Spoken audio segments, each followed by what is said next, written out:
Pandemi COVID-19 telah membuat pertumbuhan ekonomi dan investasi menurun signifikan.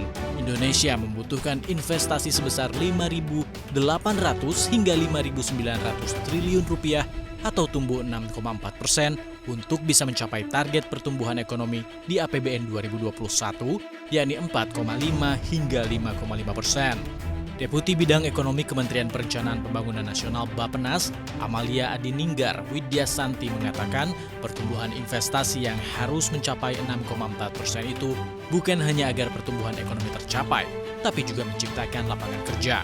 Berdasarkan hitungan Bappenas, untuk bisa mencapai pertumbuhan investasi 6,4%, maka pemerintah dapat menyumbang investasi sebesar 6%, BUMN 7%, dan sekitar 85 hingga 90% berasal dari sektor swasta.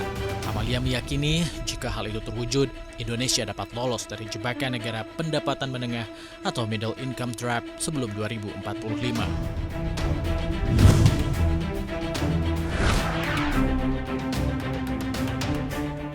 Aset keuangan syariah kian meningkat, bahkan di masa pandemi COVID-19, keuangan syariah terutama melalui perbankan syariah terus mengalami peningkatan.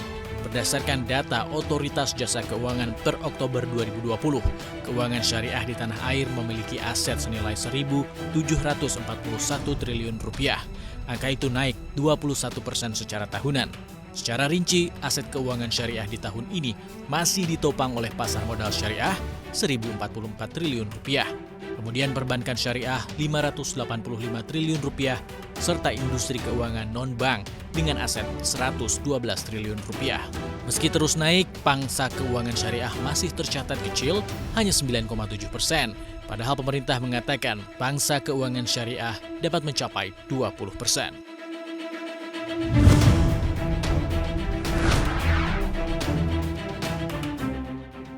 Angin segar datang dari janji pemerintah yang akan mengucurkan bansos tunai untuk masyarakat. Bansos yang semula berupa sembako akan diganti pemerintah menjadi uang tunai sebesar Rp300.000 per bulan. Bantuan uang tersebut akan dikucurkan mulai Januari hingga April 2021. Bansos tunai di tahun depan akan dialokasikan kepada 10 juta penerima termasuk di Jabodetabek. Skema pembagian bantuan sosial tunai tersebut akan diantarkan oleh petugas Pos Indonesia ke rumah penerima bansos. Rencananya, pemerintah akan mengontrol penggunaan bantuan sosial tunai, termasuk melarang penggunaan bansos untuk membeli rokok.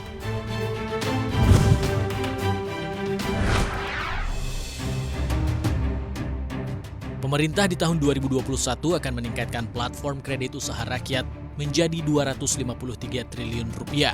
Angka itu lebih besar dibandingkan tahun ini yang dianggarkan sebesar Rp220 triliun. Tidak hanya itu, pemerintah juga memutuskan untuk memberikan tambahan subsidi bunga KUR sebesar 3% selama 6 bulan. Pemerintah menggenjot pengembangan UMKM demi memulihkan ekonomi nasional yang terseok-seok akibat COVID-19. Sementara itu, Menko Perekonomian Airlangga Hartarto mencatatkan realisasi penyaluran KUR mencapai 23,9 triliun per bulan pada November 2020. Jumlah tersebut naik dari awal pandemi yang berada di kisaran 19,2 triliun rupiah per bulan. Total penyaluran KUR hingga 21 Desember 2020 tercatat mencapai 188,11 triliun rupiah atau 99% dari target 190 triliun rupiah. KUR tersebut disalurkan ke 5,81 juta debitur dengan outstanding sebesar Rp226,5 triliun.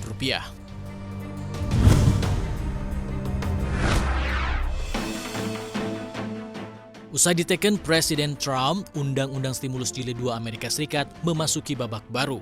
DPR Amerika Serikat menyetujui manfaat tunjangan pengangguran yang diinginkan Trump, yakni $2.000 AS atau sekitar 28 juta rupiah per orang. Sebelumnya, tunjangan ini hanya $600 Amerika per orang.